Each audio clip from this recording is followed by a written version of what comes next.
we have Ben Tinker. Yes, Ben Tinker. So Ben Tinker decided he had had enough of people talking bad about the Stompa. He, had watched all the videos and said, you know what? I decided that I'm going to listen to the opinion and advice of WAAAGH Taktiks.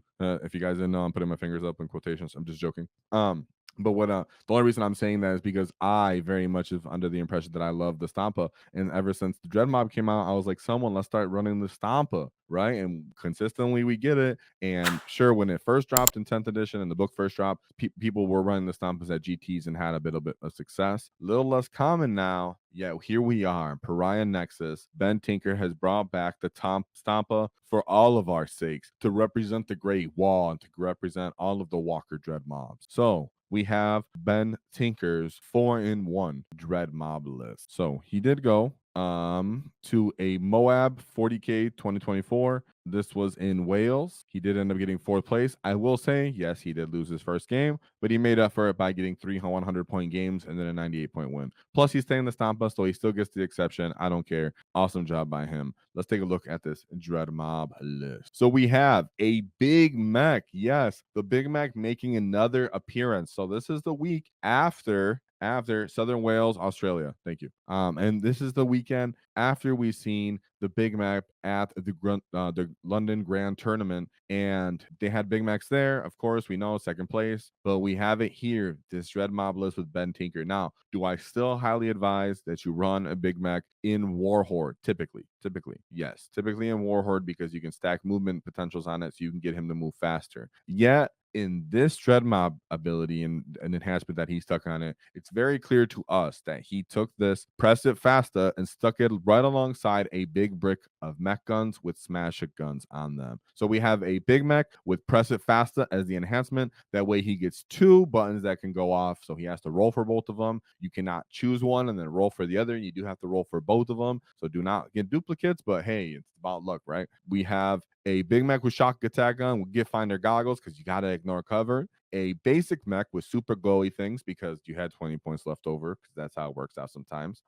Sometimes that can be cool, right? Because if they take a battle shock test and they fail it, then they can't pop Armor of Contempt anymore. That would feel really good. Zodgrod Wortsnagga, because reactionary move 12 on Dread Mob is fantastic, but also board control with your Stompa is important too, right? Getting alpha strikes by just simply 8-bound running at you and punching you, or Angron running straight into your face would be stupid. So having this kind of thing does help greatly. So he has 1 big unit of Gretchin, but beyond that, he simply went for 4 minimum size units of Gretchin. No more 20-man units, nothing other than that. Just 1 big one for Zod. 2 trucks, a big brick of Ludas with the spanners both having rockets for, of course, the shock attack gun. 2 basic mechs with smasher guns, then the big unit of masher guns that have the mech next to them. Now that they have the mech with them, because the mech allows those guys to stage up in a terrain piece and then simply walk right through the terrain piece, right? He allows them to pass through terrain or enemies as if they aren't there. Therefore, you put those mech guns right along the wall because they only move 3 inches, and you get you that full movement right up to the other side of the wall. That allows them to get line of sight because these guys are very, very hard to get into the line of sight. But when they do, they go off so hard on anything that is elite infantry of a 3 wounds. They just go off so hard because they're strength 9, -3, 3 damage. If you get, press it faster, you can get lethal and sustain. There are arguments that you can choose to shoot other targets with this, of course, because you can just re-roll the whole hit roll for 1 CP. Typically, when you're looking at the Stompa on your list, when I tell you to play the Stompa, and I'm always advising people to play the Stompa, you want to think about it like you're going to drop 2 to 3 CP on the Stompa every single shooting phase. So you're going to use 1 CP to make it re-roll for Daka Daka. You're possibly and most likely going to use 1 CP for bring it down, or sorry, for big shells for bigger gets so you can bring down bigger targets. But if you don't, you're still going to want 1 CP in your back pocket so that you can re-roll the Death Cannon, because it's 3d6. That's all one profile, meaning you can just re-roll the entire thing if you roll poorly. It's not like you have to roll 3 individual ones. Therefore, just know, yes, I am very in favor of the Big Mech, and I'm in favor of 3 mech guns in general. Even with the SAG, it feels really good. The infantry, the meta is very full of a lot of elite infantry. You can get off and even kind of transports off on this and destroy them in other ways. It has a good amount of AP, something Orcs lacking. But they have a hard time moving around the battlefield, and typically there's other stuff that's going to pull a CP in That's why putting Passive Fasta on this unit makes up for the fact that you're not going to get the CP investment. So, of course, I know there's cool things you can do with this combination with the Smash It guns, and I do advise that sometimes you consider them, with something like a shock attack gun. But in this case, you can see he's using the Big Mac. That's even cooler because this is the Battle Force box that just came out. He's ended up using the Battle Force box in his GT performing list of going 4-1. So this should make anybody very excited that ran that picked up that box set, because you can see he really did stick that alongside of it. I know seeing mech guns doesn't make you excited as they're like really expensive, but that's not here or there. So 2 5-man units of Storm Boys because someone's got to score you some points. Like I tell people all the time, if you wonder why there's 2 Storm Boys on the list, just know you do not have to put both of them into the deep strike. A lot of times you only want to put one into deep strike, keep one in the battlefield near 12 inches of the center of the battlefield to do secondaries, or you might want to even keep both. And because with the Stompa, you need to control the battlefield, the space around your Stompa. It's very important that you don't let people come off the battlefield edges with something like an Eradicator brick and one tap your Stompa. It's very important that you don't let a unit of World Eaters or other orcs with a Beast Boss just simply run down your Stompa. Therefore, having Storm Boys that can either get out of your Stompa or simply be near there and stand in front of people will make a big difference in that. So board control helps. That's the reason why Zodgrod's on this list. That's the reason why the big mech's on this list, so he can actually stage up those mech guns that are really slow and move. So a lot of movement taken into consideration of this list and hedging it against some of our bets. Really fun to see when people still decide to bring the Ludo brick, even though they already have the Stomp on the list. So this list, even though you're looking at it, you're like, that's a lot of DACA. It is a lot of DACA. Just keep in mind that this player was on their P's and Q's because there's a lot of potential of you getting tagged and run over because you don't have a lot of punching clapback. You're really relying on all these grouts right here to just hold the line, and Zod to hold the line while everybody else kind of lays down there. Shout out to our sponsors, the Baron of Dice, as they helped us do our wall tactic dice. So shout them out.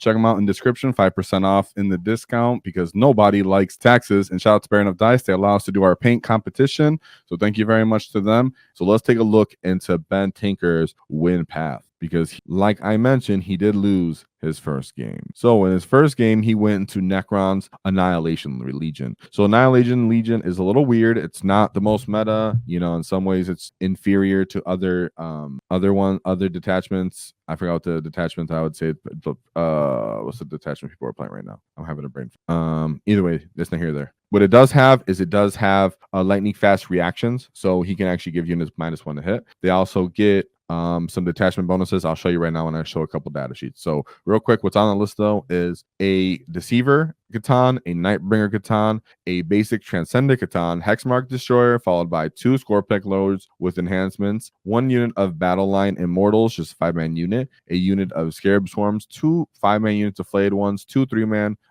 individual Locust Destroyers, followed by 2 big bricks of Scorpex Destroyers, and 1 3-man unit of Scorpex Destroyers with 2 3-man units of Tomb Blades. So what the heck's going on here? So we have the Annihilation Legion. Annihilation protocol allows, what the heck is happening here? Sorry, this pulled up back down in my way.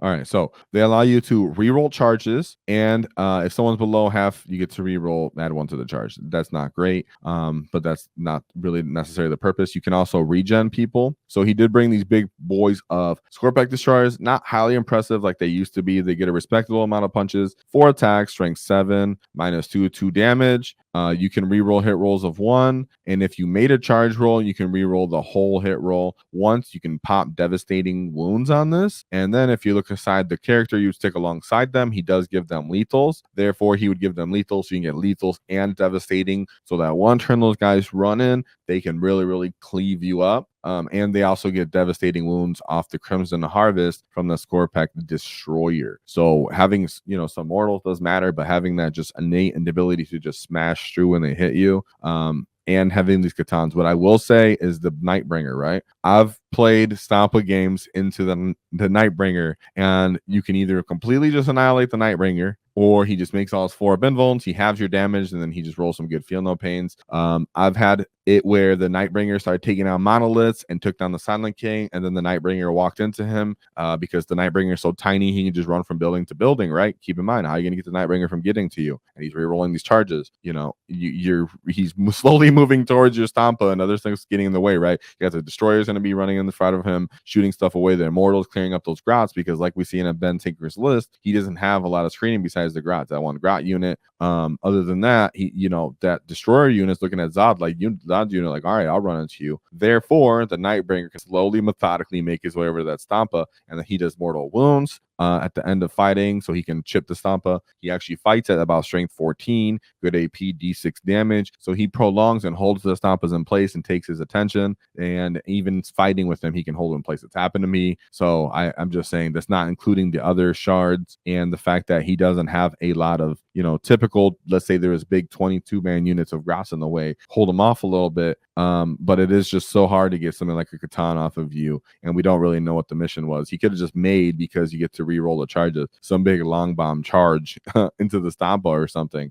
Very important though, is to teach you, regardless, just looking at that Necron list, it's clear to see that how you died was getting charged, right? Nonetheless, no matter what it is, by a destroyer brick or by one of these Catans, that's the only reason why Ben would lose 47 points like that. Therefore, I behoove anybody who wants to play their Stompa, as much as I respect the shooting options that he chose, that way he was able to annihilate people the rest of the games going forward. Keep in mind, when you're playing your Stompa, a lot of the time people are worried about getting your Stompa shot away. That's very common if you're going to play against your Space Marine friend. But all in all, in 40k, getting shot away with a Stompa isn't always likely. It's actually more likely that you get beat up at mid-range or in combat, because lethal, devastating wounds, mortal wounds come in play in closer ranges.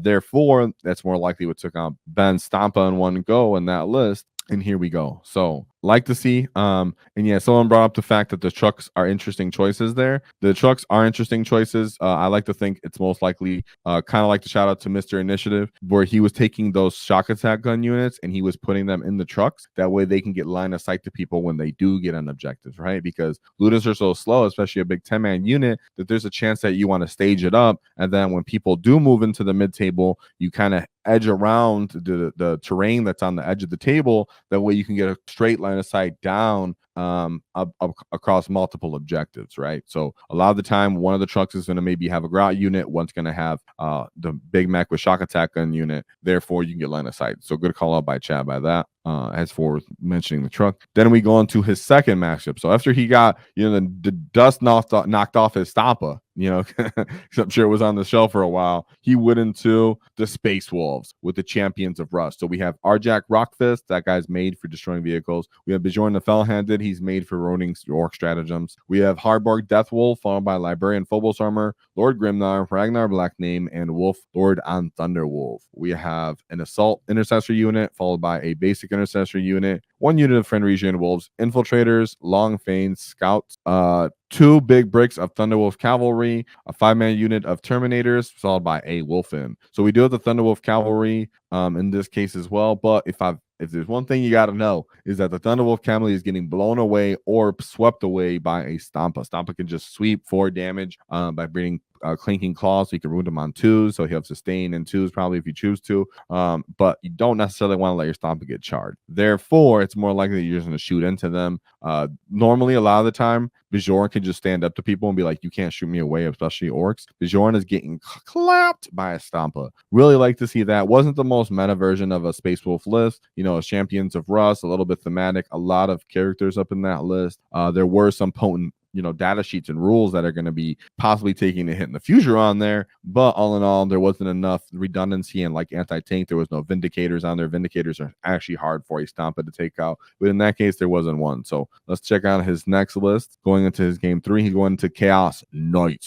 Yes, I've done this game and it feels good. So we have Chaos Knight Crastus. We have a Knight Desecrator, 4 Brigands, 1 Executioner, and then 2 Carnivores. So one thing I will keep in mind is that if you let all of these Brigands get in the way, or if you let one of these Knights get a hold of your Stompa, yeah, you can get desecrated. But the thing is, as either one of these 2 big boys moves across the table, automatically getting annihilated by the Stompa. I've taken the Stompa RTTs, went out 3-0, specifically went against a Knight player, and you 100% of the time taking down one of these big Knights. You're taking down multiple of the baby Knights, though. It's a real thing. We'll take away here, right? Because you can pop big shells for bigger gets and re-roll hits, and you have the Super Gatling Gun. The Super Gatling Gun itself goes up to flat 3 damage you just end up just kind of barraging them with winning them in 4s instead. So there's anyone they fail, they take 4 damage. They automatically get shipped horribly. You can use your big death cannon to blow away 1, use your rocket and your galleon to blow away another 1. Boom, you're killed 2 easily. Not even shoot your other guns. Don't worry about taking a bunch of hazarded chest. Next turn, you do it again, right? If it's a big one, you focus those big 3 guns on there. You have the Luda brick, so the Luda brick can take down one of these guys, especially if they go on an objective, which they have to. Even in Overwatch, you can take them down if you don't finish them off for some reason. You can loot them on Overwatch when they cross across the battlefield. And then, of course, you have the big unit of mech guns. The big mech can actually stage up and then jump out and shoot those guys as well. The brigands would normally feel safe. In this case, they're not. So you're pressing it twice, right? You're pressing the button twice. That means you can get lethals and sustain. So hey, it is what it is. So that would be a very gratifying list to go up into, I would say, as an orc player. Speaking somewhat anecdotally from my own perspective as well, it does feel good when you're playing with your Stompa and you're playing Dreadmom and you go into some of these nights and you're like, I actually have all this stuff to mess you up. Normally I have to run across the field and play terrain, play really cunning. In this place, I'm just I'm just blowing them across the battlefield. So it feels really good. So that was game 1, game 2, and then he's going to his 4th game. So now we go into his 4th game.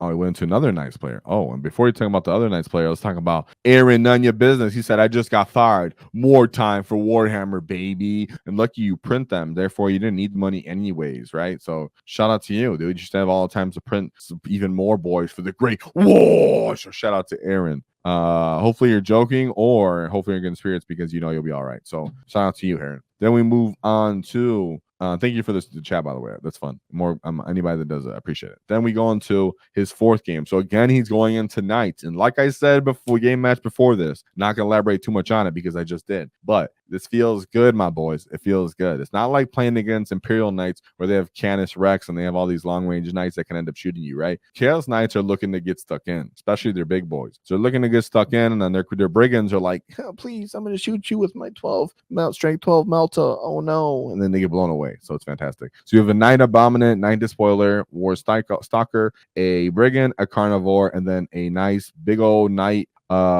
Castleless Propathy. I don't even know what that is. I'm not going to get too into it because that's definitely more meme-ish in that case. Of course, you blew him away because the Stompa can blow away any of those guys. Whoa, Blanca Gomez. And then we got some more walls. Let's get some walls in chat, dude, for a Stompa annihilating a bunch of walkers, Imperial walkers, and Great and Chaos walkers. So then he goes into his final matchup where the real challenge lies in World Eater. So we have Angron, Lord Invocatus for that early game pressure scouting. We have 1-2 units of Jackal for sticky. 3 basic 3-man units of 8-bound. I really like that personally, right? I don't play World Eaters. Don't play World Eaters. A lot of games against World Eaters, but I don't play them. I would say I would feel like I would take a minimum of 2 of these guys, right? And it's not just because they're killing potential, not just because they're speed. I like that they have an aura of reroll 1s to wound. Then we have 3 units of Exalted 8-bound. These are the straight killers, though, right? So he went 2 3-man units here and then a big brick. I like that. I do. It seems like there's always a reason to have one of these big bricks of Exalted 8-bound to really punch something off the table if Angron can't get around to it. Therefore, having everybody else's 3s feels good for unit count. 2 units of 3 World Eaters spawn and then a Carnivore. So keep this in mind, guys, that even though he did play into silly list prior to this is a legit list. I've seen this legit list on other grand tournament levels, been getting high level wins, events like that. Very much like this, spamming a lot of a small amount of units of World Eaters and 8-bound matters, and then having Angron on that list, having just enough scouting with that big exalted unit of 8-bound, and just throwing waves of the 3-man units, Angron coming back, surgically annihilating the enemy as you can advance and charge and really punch people away even with these 3-man units and get amazing trades. So it's real. And the fact that this exalted 8-bound unit and Angron themselves can just punch you away means you had to be very respectful, which is why I mentioned earlier that having the picks like Zodgrod Wortsnagga, a bunch of 10-man units of Grots, having even trucks, or keeping your Storm Boys on the table would help offset this matchup, right? Because if you end up thinking, okay, none of my Storm Boys are going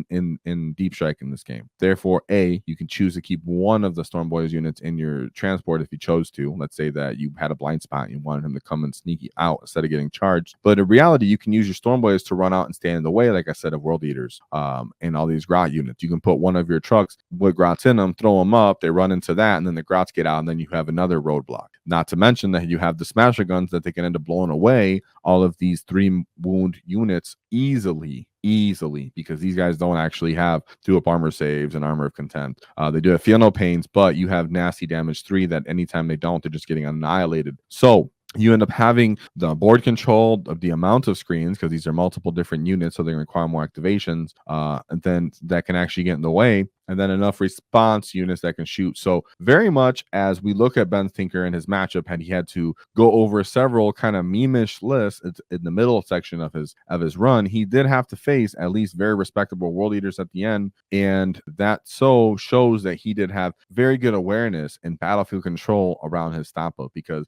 if you're going to win your Stompa games, you have to control the presence around it. It's not simply about moving it, pointing it, and shooting it. It's about keeping him alive to get through the later turns and get as many activations off as possible with him, and then bring in enough support Daka that can actually get angles of fire, because remember, your Stompa is slow as heck and it can't move. Therefore, there are blind spots where enemies might want to stage. That's where having a Luda bomb with the truck, so that the SAG can actually run down the lane, should look at someone that's behind a terrain piece touching an objective, and then blow them off the table where the Stompa couldn't see them to begin with. So I really much appreciated this list. I always say Zodgrod Wortsnagga is amazing in Dread Mob. You can, of course, choose not to run him, but just letting the enemy know that I can reactive move and readjust and surround your charging move. Let's say your exalted 8-bound unit, well, probably not exalted 8-bound unit. Let's say one of your 8-bound units and your jackal units are going to charge into me. They're trying to create space. You can even reactive move and surround them so that they get no pylons or consolidates. Therefore, they're standing out in the open next turn. Your smasher guns can kill them, right?